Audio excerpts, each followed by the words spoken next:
Todos sabemos perfectamente que la causa traumática a nivel torácico es la principal causa de las patologías que dañan los tejidos intracavitarios en el tórax y los que probablemente tienen una alta mortalidad, accidentes de tránsito, agresiones, etc.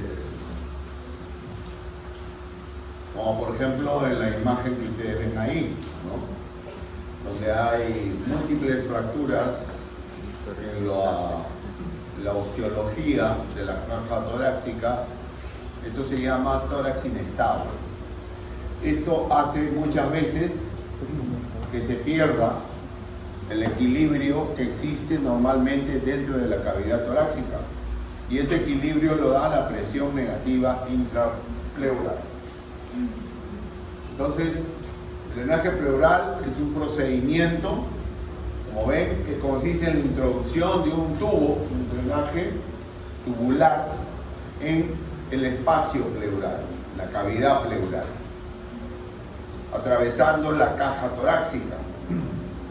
Y por supuesto, el objetivo de este drenaje pleural es salvar la vida de la persona, del paciente, con objetivos terapéuticos. Acá tienen ustedes lo que ocurre normalmente. Normalmente dentro de la caja torácica existen dos presiones. La presión en el espacio pleural, que recuerdan ustedes, es el espacio que existe entre la pleura parietal y la pleura visceral. Es un espacio virtual, ¿okay? Normalmente este espacio tiene esta presión medida en centímetros de agua, -4 hasta -8 centímetros de agua. Eso es lo normal. Pero hay otra presión, la intrapulmonar, que es -4 hasta -4 centímetros de agua. Entonces, esto hay que recordarlo siempre, porque ese desequilibrio que se produce cuando hay trauma origina muchas veces el neumotórax, el hemotórax, ¿no? Hace que se colapse el pulmón y que la persona no pueda respirar.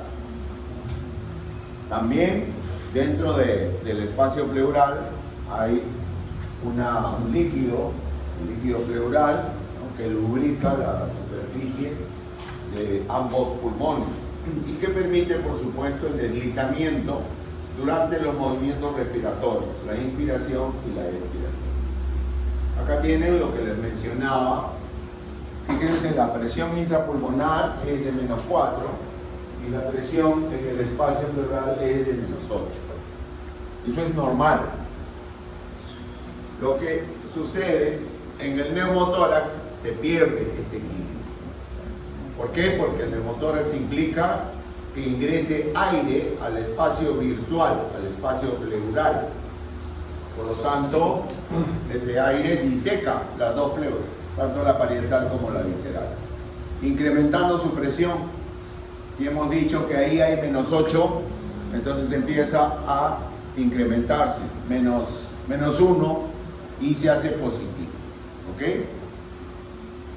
Entonces, el neumotórax se caracteriza básicamente porque ingresa aire en el interior del espacio pleural que despliega las dos pleuras, lo que hace finalmente el colapso pulmonar. Hay tipos de neumotórax, hay 3 tipos: el iatrogénico, el traumático, que es el más frecuente, y el espontáneo.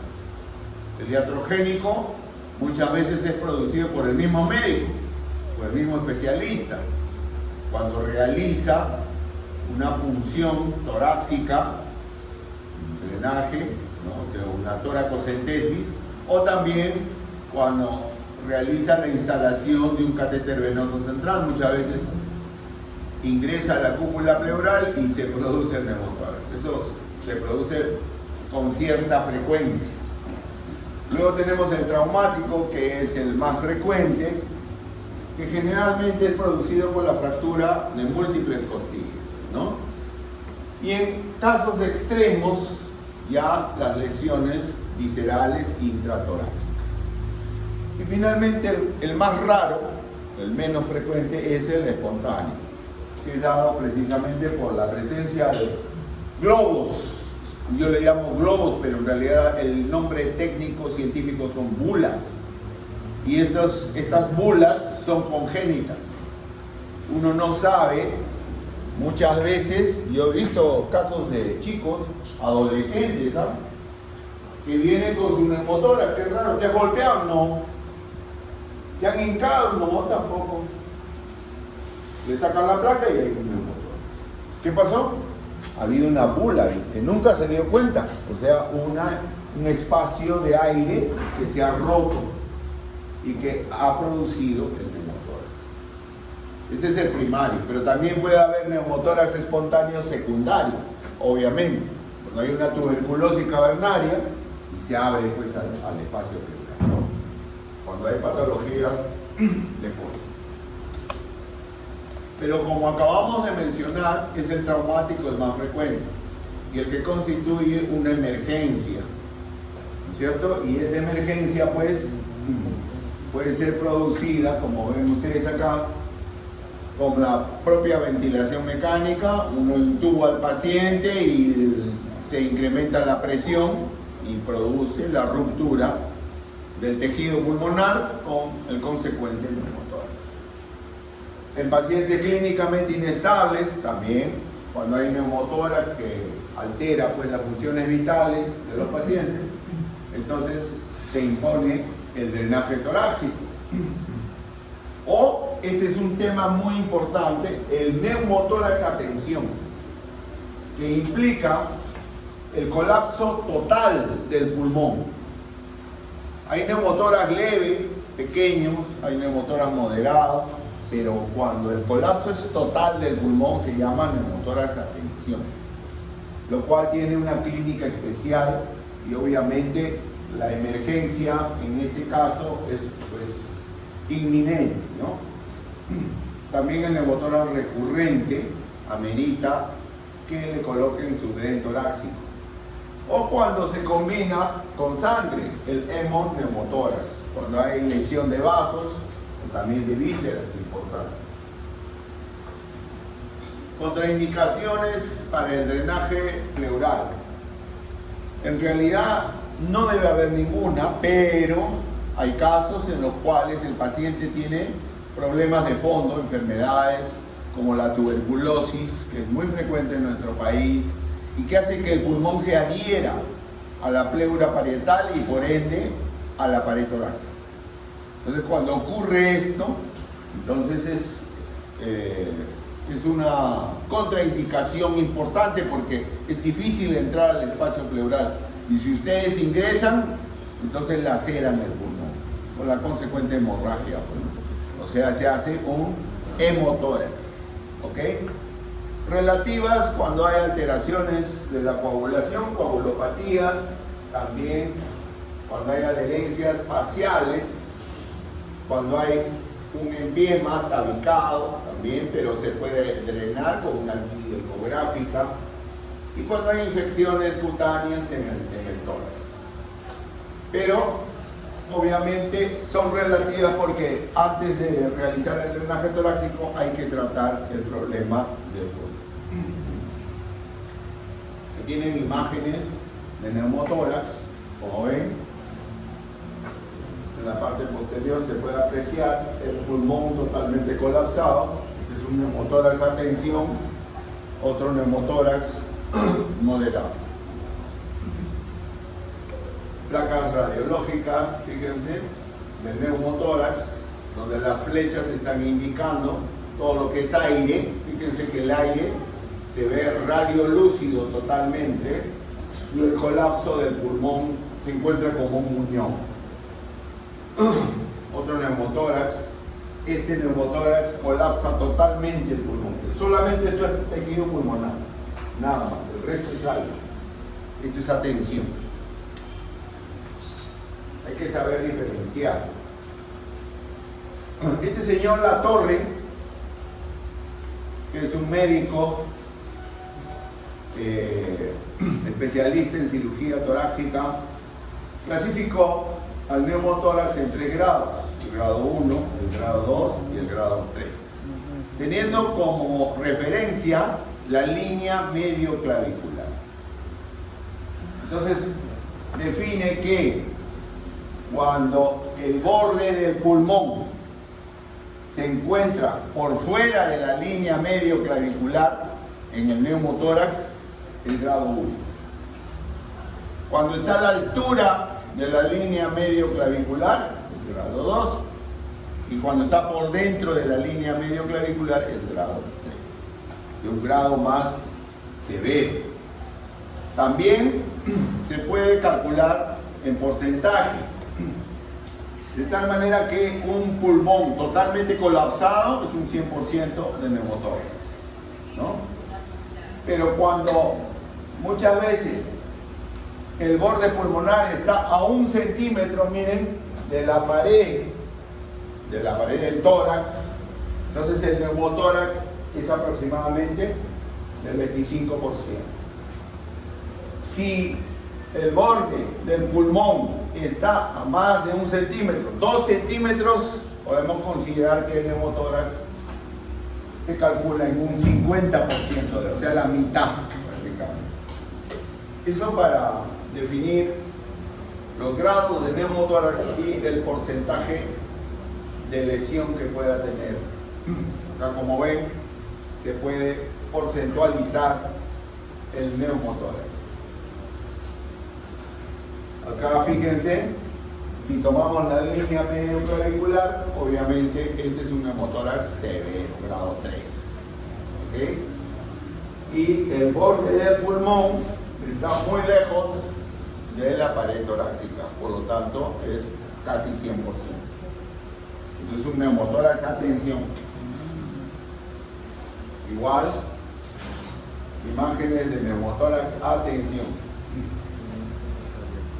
Muchas veces el neumotórax se desliza, diseca los diferentes espacios llamados senos costofrénicos, costomediastínicos o costodiafragmáticos.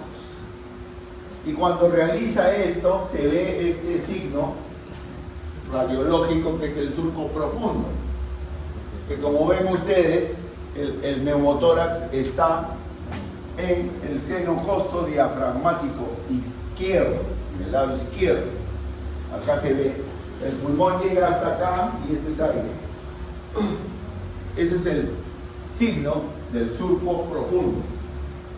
Es la disección del aire hacia el seno costodiafragmático. Igual acá ven ustedes una línea oscura, ¿ven? Este es el surco profundo. Signo del surco profundo, en la disección del aire a ese nivel. Más signos del surco profundo, igual, otro signo del lado derecho.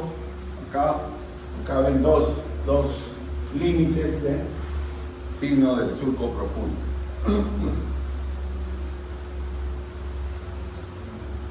Igual acá la flecha roja y la flecha verde están indicando signos del surco profundo en neumotórax. Este es un neumotórax. Atención, miren cómo se colapsa el pulmón izquierdo totalmente, ¿no? Siempre hay que hacer el diagnóstico diferencial con estos que están abajo, el neumotórax subpulmonar o el signo de Chilaiditz. ¿Por qué? El neumotórax subpulmonar implica adherencias. Es el pulmón está tan enfermo que se ha adherido a la pared, inclusive del diafragma. Pero sin embargo, en la base pulmonar hay aire. ¿Ven? Todo esto es aire. A eso se le denomina neumotórax subpulmonar. ¿Ok? ¿Está claro? Esto no es surco profundo, por si acaso. Y el Chilaiditz es la interposición de un asa intestinal gruesa por encima del borde superior del hígado y por debajo del hemidiafragma. Acá ustedes ven, parecería que se ve aire en la base del pulmón, pero no es así, porque el límite del hemidiafragma se ve acá reflejado, signo de Chilaiditz. Hay que hacer esa disquisición. Ahí tienen más. Inclusive también se puede hacer la diferenciación de neumotórax con las hernias diafragmáticas traumáticas. Fíjense acá cómo la cámara gástrica está introduciéndose prácticamente en el hemitórax izquierdo, ¿no? Igual allá, igual acá. No son neumotórax. Y ahí tienen un neumotórax a tensión. ¿Por qué se caracteriza? El gran colapso pulmonar hace que la presión del aire lateralice las estructuras mediastinales hacia el lado contrario. Ahí tienen la flecha. Hay un desplazamiento. No solamente el corazón, sino también grandes vasos. Y por supuesto con la disnea severa respectiva, ¿no? Ahí tienen la clínica de un neumotórax a tensión, disnea severa. En ese pulmón no hay murmullo vesicular, se desvían las estructuras mediastinales al otro lado, gran timpanismo. Esa es la clínica del neumotórax a tensión. Y acá lo mismo. Otra placa radiológica en el caso de pequeños neumotórax, ¿no? Que finalmente se unen para hacer un neumotórax a tensión. Cuando se ve estas imágenes, lo primero que hay que hacer no es de frente del drenaje pleural, sino colocar en el segundo espacio intercostal una aguja, un catéter, para descomprimir la gran presión a la que está sometido el pulmón. Primero hacer eso, luego drenar el drenaje pleural.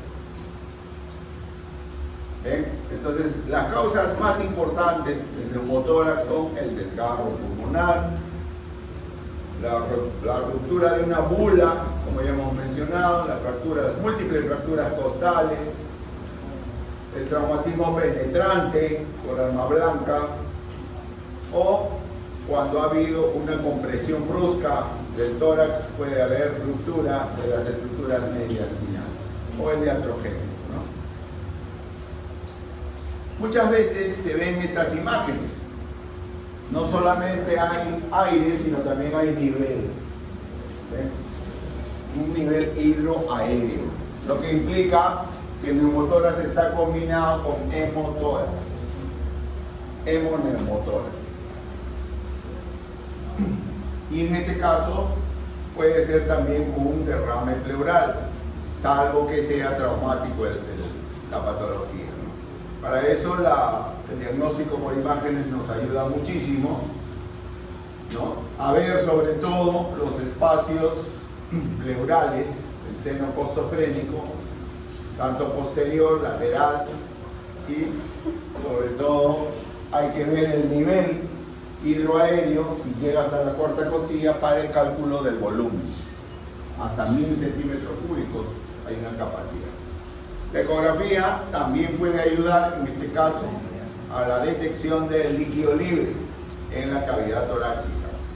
Y la tomografía, con mayor razón, nos da más detalles, no solamente del líquido libre, sino de la ubicación y de la calidad del drenaje.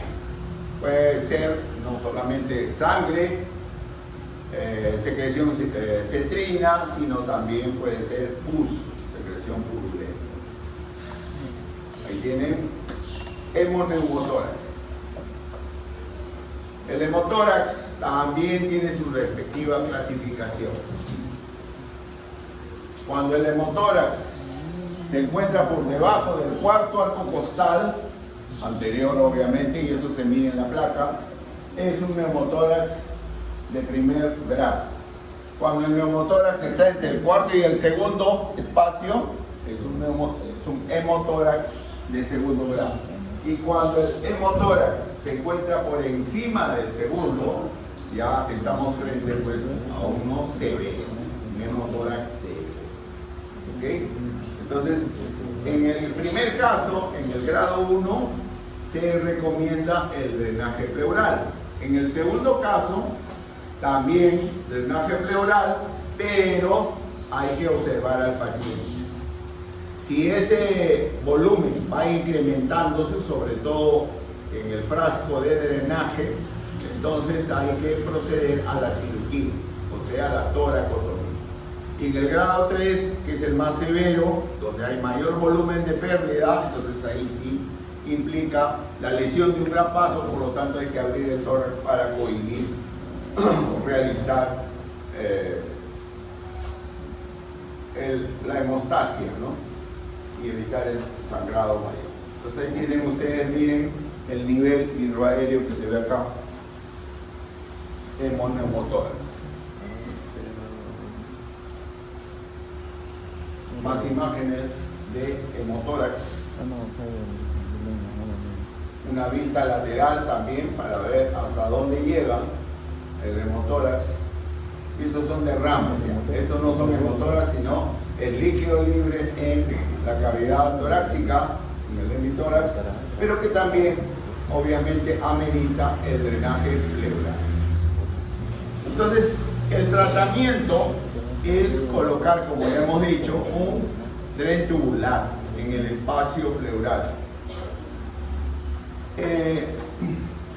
Cuando se trata de hemotórax y hay líquido, lo que se recomienda es el drenaje a nivel del quinto espacio intercostal. Línea axilar posterior. Línea axilar posterior. Pero cuando solamente es neumo, o sea, hay aire, lo que se recomienda es el drenaje a nivel del segundo espacio intercostal. Y como ven ahí en la imagen, el tubo debe ingresar entre las dos pleuras, entre la pleura parietal y la visceral, entonces en el espacio. Y ese tubo en su extremo va a ir a un sistema que ustedes ven, un frasco que tiene un nivel de líquido, de agua.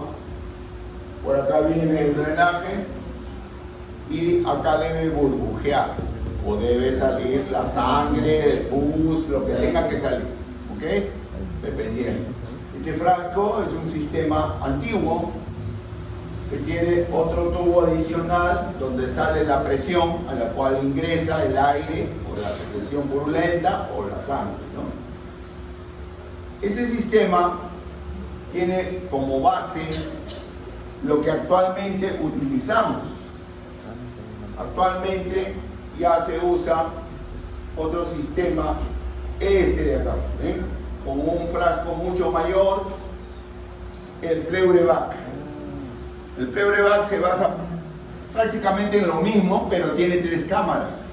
La cámara donde se recolecta el drenaje, la cámara blanca, el sello de agua, que es prácticamente el líquido que se coloca, como vieron en el frasco, y la cámara azul adicional, ¿para qué? Para aspirar.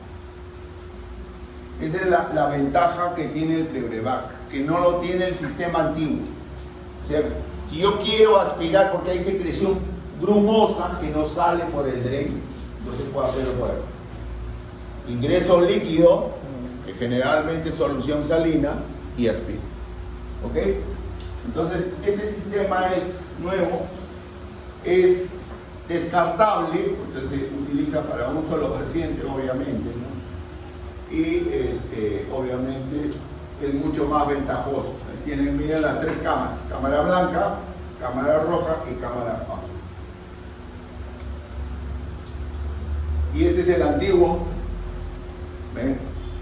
Esta es la famosa trampa de agua que le llamábamos, ¿no? Creo que ahora se ha modernizado, ¿no? También el catéter que ingresa en el espacio pleural debe estar relacionado al peso del paciente. Como ven, se mide en French, dependiendo si es un niño y si es neumotórax, entonces tenemos que utilizar unos trenes más delgados, otros más gruesos, dependiendo del peso del paciente. Y estos son los tubos, los drenes tubulares, que generalmente son de silicona. Fíjense, algunos creen que el dren que ingresa debe ser laxo, flexible. No, falso. Debe ser rígido. Así como ven ustedes ahí. ¿Ok? ¿Por qué? ¿Por qué digo? Porque si es laxo, flexible, se acoda. Y se obstruye, pues no drena. Como ha pasado miles de veces.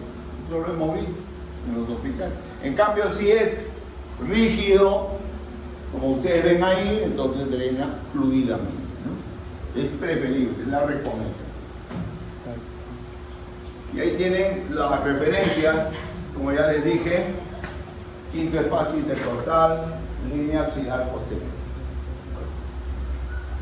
No, en el lado derecho sobre todo, hay que tener mucho cuidado, no hacer el drenaje por encima del quinto espacio intercostal. ¿Por qué? Porque por encima del quinto espacio intercostal en el lado derecho está el hígado, pues. Ni tampoco por debajo. Entonces pueden ustedes lesionar el hígado y empieza un sangrado incontrolable. Ahí tienen. Primero lo que se hace es bloquear, ubicar el quinto espacio, infiltrar con silocaína, anestésico local, por supuesto, primero la asepsia de la zona, y luego de haber hecho esto se hace una pequeña incisión, ahí está limpiando, campos estériles, y luego se infiltra, como ven, siempre siguiendo el borde superior del arco costal, porque por anatomía saben que por el borde inferior es el borde del paquete vasculonervioso intercostal, ¿cierto? Entonces se infiltra y luego se hace una incisión, y a través de esa incisión, ahí está la incisión chiquita, en el mismo sentido del espacio intercostal, se diseca con una Kelly hasta que se ingresa en el espacio pleural. Cuando se ingresa en el espacio pleural, por ahí se introduce el dren tubular, hacia arriba, en orientación ascendente.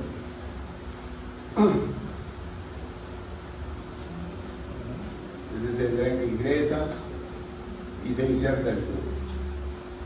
Luego de haber introducido el tubo, como ven ustedes ahí, se introduce, es un tubo cribado, tiene múltiples huecos, se observa en el frasco o en el pleurevac cómo es que burbujea o cómo es que sale la secreción hemática, ¿no? Inmediatamente se fija el dren. Entonces esta es la verificación y acá se procede a fijar el dren tubular mediante un punto de seguridad, que ustedes lo conocen. Después de haber puesto el punto de seguridad, se bloquea y se sella el dren.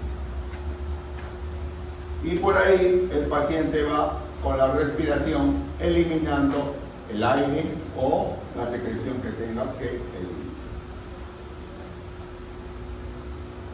Es importante que ustedes sepan cuándo retirar el tubo. Supóngase, hay un paciente que con neumotórax o hemotórax tiene el tubo ya 4 días. Y entonces se viene el residente y le dice, doctor, retiramos el tubo. ¿Qué criterios hay? Hay 3 criterios para retirar un dren torácico. El criterio clínico, el criterio radiológico y el drenaje. Criterio clínico. Agarro mi estetoscopio y ausculto. ¿Pasa bien el murmullo vesicular? Pasa bien. Criterio radiológico, saco la placa. Una placa. Veo, ¿hay neumotórax todavía? O ya se drenó, ya se expandió el pulmón. Segundo. Tercer criterio, ¿cuánto drena? Si es menos de 100, 50 centímetros cúbicos, criterio cumplido. Tiene que cumplir los 3 criterios. Si cumple uno, no lo retiren. Si cumple 2, no lo retiren. Tiene que cumplir los 3. Y ahí retiran el tubo. ¿Ok? ¿Cuándo se clampa? ¿Cuándo se cierra el tubo? Ahí tienen. Cuando el sistema tenga que ser movilizado, pues el paciente se quiere ir al baño, tienen que cerrar el tubo, pues, ¿no es cierto? Segundo, antes de cambiar el equipo, cuando el frasco se llena de secreción, hay que cambiar el equipo, por lo tanto hay que clampar el tubo. Tras la desconexión accidental, muchas veces solito se desconecta. Entonces ahí hay que clampar el tubo inmediatamente. Y hay otras indicaciones para el clampado. ¿Qué complicaciones puede traer este procedimiento? El enfisema. Porque si ustedes han disecado mal y se han metido a la pared, ya pues entra aire también a la pared, por lo tanto hay hematoma de pared. Cuando lo han hecho por el borde inferior del arco costal, han lesionado los vasos intercostales. Lesiones viscerales ya muy raras, ¿no? Cuando hay perforación de pulmón, cuando lo han hecho a lo bestia, hay gente así, pues, ¿no? No entra, doctor, y le zampan, pero con todo. Yo he visto, pues, y desgraciadamente, pues, lesionan pulmón y otras vísceras. Entonces hay que entrar a la sala y a reparar la lesión. O cuando hay infecciones, también, ¿no? Cuando el tubo no está bien estéril, produce pues complicaciones de tipo infeccioso. Mala técnica utilizada, mala técnica. Hemos dicho que quinto espacio intercostal, línea axilar posterior, en trayecto ascendente hacia arriba. O segundo espacio intercostal, cuando es neumotórax. ¿Está claro? Entonces, pues, si no hacen eso, se complica el paciente. Acá hay un caso, bueno, un caso muy fácil, ¿no? Paciente joven que ha sufrido una caída de las escaleras y que, bueno, tiene dificultad para respirar, cianosis, etc. Al examen, campo pulmonar derecho es hipersonoro, o sea, no pasa el murmullo vesicular. El tratamiento de urgencia, ¿cuál es? Ya se asume pues que es un neumotórax, ¿no? Entonces acá, toracotomía mínima con drenaje, que también se le llama drenaje pleural, es lo mismo. Esa es la respuesta. Esto es lo mismo, igualito. Así quedan los pacientes con DREN en su cama hasta que se retira. Muy bien.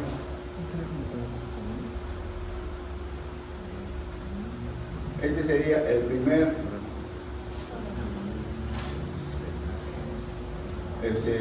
¿dónde está el otro delegado? ¿Lo has puesto en el escritorio? Está abierto. Que implica ingresar un catéter en la luz venosa de una vena periférica o de una vena central, con el objetivo de llegar hasta la aurícula derecha, y puede utilizarse con fines terapéuticos, por ejemplo, administrar la terapia de un paciente, o también la famosa nutrición varieteral total, o también monitorear al paciente clínico, ¿no? Entonces, para eso se utilizan estos catéteres, y son generalmente las grandes venas las que se utilizan para este fin, como la yugular interna. Acuérdense que en el cuello hay varias yugulares, ¿no? La yugular anterior, la yugular externa, la yugular interna. Es la interna la que se prefiere. La subclavia o la femoral en última instancia, ¿no? Pero con la femoral yo no voy a poder llegar pues hasta el corazón. No tengo un catéter tan largo. La femoral solamente se utiliza con fines de emergencia para hidratar a un paciente chocado. Nada más. En cambio la yugular y la subclavia sí me permiten la llegada. Ahí tienen las indicaciones, ¿no? La fluidoterapia, el monitoreo, PVC, esto es importante, la presión venosa central, NPT, quimioterapia en pacientes oncológicos y otras drogas importantes, ¿no? Sobre todo pacientes críticos En otros casos, pacientes grandes quemados también implica un catéter venoso central, o pacientes renales crónicos para diálisis también. Contraindicaciones cuando hay alteraciones de la anatomía, por ejemplo, ha habido fracturas claviculares, ha habido fracturas, o cicatrices queloides retráctiles también, infecciones del cinto. Y como ya les dije en la clase pasada, anterior, las coagulopatías, pero que son relativas, ¿no? Que es fácilmente tratables. El Instituto Nacional de Salud refiere que para colocar un catéter central debe hacerse con guía ecográfica. Así ciego o no, porque puede haber complicaciones. ¿Y cuál es la complicación más frecuente? El neumotórax, la complicación más frecuente. Con la guía ecográfica o la ultrasonografía se reducen las complicaciones, rápidamente se puede colocar el catéter. El riesgo de infección es similar en yugular, subclavia, femoral. Y las recomendaciones respectivas, anatómicas sobre todo, a tener en cuenta en cada una de estas venas. Una ventaja que tiene la ultrasonografía es el Doppler. Si el ecógrafo que tengo, que la guía ecográfica para colocar mi catéter tiene Doppler, mejor todavía, porque así me evidencia lo que es vena y lo que es arteria. Yo he visto pues cómo el catéter se ha metido a una arteria, a la arteria subclavia, y estábamos ahí, chaque, ay Dios, entonces estaba mal puesto, hemos tenido que sacar y hacer la hemostasia porque la arteria subclavia sangra que da miedo. Es preferible con guía ecográfica, con Doppler. Ahí tienen, miren, cuando es de eje corto me permite ver las estructuras adyacentes, la vena y la arteria. Cuando es el eje largo, por el mismo, la imagen ecográfica, fíjense, me permite ver el diámetro del vaso venoso y el diámetro del vaso arterial. Y cuando es de eje oblicuo, igualmente la dirección, sobre todo a dónde se dirige la vena subclavia. Entonces es mucho más seguro con guía ecográfica. Y ahí está el procedimiento de colocación del catéter venoso central. Normalmente lo que se debe hacer y se debe escoger es la vena yugular interna del lado derecho, la izquierda no. Eso es la de mayor acceso, más fácil. Muchos lo hacen en la subclavia, pero tiene sus desventajas, ¿ok? Tiene sus desventajas. Por eso es importante saber elegir. Entonces, como ven ahí, tienen ustedes la vena yugular interna, sobre todo la del lado derecho. Y recordar los parámetros de referencia anatómicos que tenemos para colocar un catéter en la vena yugular. Acuérdense que el esternocleidomastoideo tiene dos fascículos, el fascículo clavicular acá y el fascículo external. Entre ambos fascículos hay un triangulito, ¿ven? El triángulo de Sedilot. Ahí es donde tienen que introducir la aguja. Es más fácil. ¿Por qué? Porque la vena yugular interna está detrás del esternocleidomastoideo y pasa justamente por acá. Entonces, esas son las referencias. ¿Y por qué no el izquierdo? ¿Por qué elegir el derecho? Porque el izquierdo, cuando se introduce el catéter, tiene que entrar al tronco brachiocefálico, que es más largo y tiene cierta oblicuidad. Entonces puede haber complicación de perforación de la vena acá. En cambio, esto no. El lado derecho es directo a la aurícula derecha del corazón. Ahí tienen. Ahí está el triángulo de Sedilot, ¿eh? Estos son los dos fascículos del esternocleido mastólico.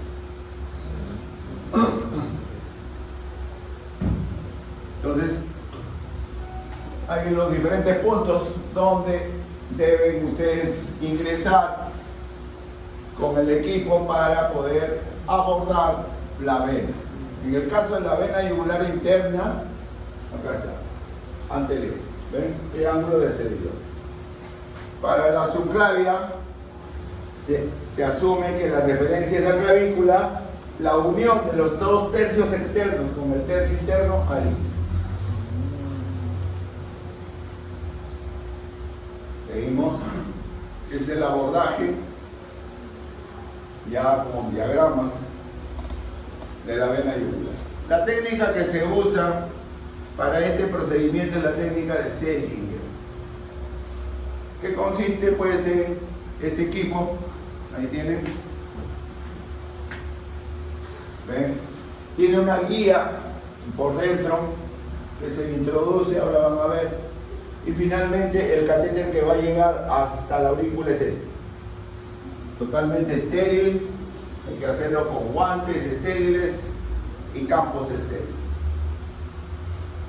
Pueden ser de doble vía o de triple vía. Las referencias, y ahí está. Empieza colocando la anestesia local en el triángulo de Sedilot, llega con el catéter hasta la yugular, aspira, entonces a ese nivel tiene que realizar la colocación, como ven ustedes, de la guía. Luego de haber introducido la guía, se coloca el dilatador. Ese es un dilatador. Este celeste se introduce también. A ver, dilata. Forma un camino para el catéter. Si no entra bien, hay que ampliar un poco la zona de la punción y luego ingresa con facilidad.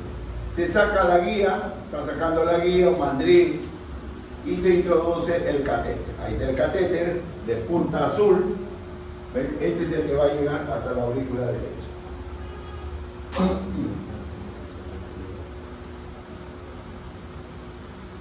Está ingresando. Y finalmente llegó la punta a la aurícula derecha y se fija. Con puntos simples, a través de esos agujeros, se realiza la fijación del catéter. Y tenemos ya un catéter central. Complicaciones, bueno, siempre está el neumotórax presente, en otros casos el hemotórax, función arterial, como les dije, puede haber cateterizado una arteria, hematomas, en fin, que son menos frecuentes. Pero el neumotórax sí es más frecuente cuando se punza la subclavia que la yugular. Siempre es conveniente, después de hacer este procedimiento, tomar una placa de tórax para ver si hay neumotórax. Si no hay neumotórax, tranquilos, está muy bien, ahí queda. Esa es la costumbre, ¿no? Y ahí tienen las razones por las cuales se escoge la vena yugular interna derecha. ¿Ok? Tiene un acceso más directo hacia la aurícula derecha. En cambio, la izquierda no tanto, por la presencia de un tronco brachiocefálico largo, ¿no? Y oblicuo. Muy bien. A ver. Periférica. Generalmente con objetivos terapéuticos, solamente terapéuticos, nada más. ¿Y qué venas periféricas se escogen? Las venas del miembro superior. Entonces, una flebotomía generalmente se utiliza para la extracción de sangre, ¿no? En otros países, para conocimiento de ustedes, es el médico el que extrae la sangre de su paciente, tanto venosa como arterial. Así que ustedes deben saber hacerlo. No esperen que la enfermera lo haga. ¿Okay? Eso se llama flebotomía terapéutica. Pero también Se puede cateterizar una vena periférica como por ejemplo la cefálica o la basílica. ¿Para qué? Para que con un catéter largo podré llegar hasta vena central, hasta la subclavia y si tienen suerte hasta la aurícula derecha. También se utiliza así una flebotomía para el monitoreo de los pacientes. Esta es la técnica que, como ustedes comprenderán, implica también una asepsia estricta, ¿no? Acá mencionan la yodopovidona, que ya se utiliza poco, ahora se está utilizando la clorhexidina, ¿ok? Que es mucho más efectiva. La jeringa, las agujas, todo es descartable, totalmente descartable, ¿no? Muchas veces también se usa una flebotomía para la transfusión sanguínea, también. Esa es otra indicación. Generalmente se usa la vena basílica, ¿no? Para la transfusión sanguínea. Eso lo saben perfectamente los que trabajan, los técnicos de banco de sangre. ¿Ahí tienen? El recordaris anatómico. Acá está la cefálica, acá está la basílica. ¿Ven? Y acá ven la vena mediana, ¿se acuerdan? Que se divide en dos, mediana basílica, mediana cefálica, y forma la M venosa del miembro superior. Eso lo conocen, creen ustedes. Las enfermeras para sacar sangre utilizan acá en la flexura del codo, ahí siempre, no pincho. Pero cuando quiere el médico hacer un cateterismo, puede usar la cefálica o la basílica, más aquí. ¿Ok? Eso se llama flebotomía. Ahí está instalando el catéter. Siempre que se va a quedar un catéter hay que fijarlo. Siempre. Nunca dejen el catéter suelto. Y la fijación implica un punto de seguridad para todos los tipos de flebotomía. Esta es la técnica y finalmente la forma como debe utilizarse con frascos totalmente estériles para las muestras respectivas de sangre. Muy bien, con esto creo que hemos terminado.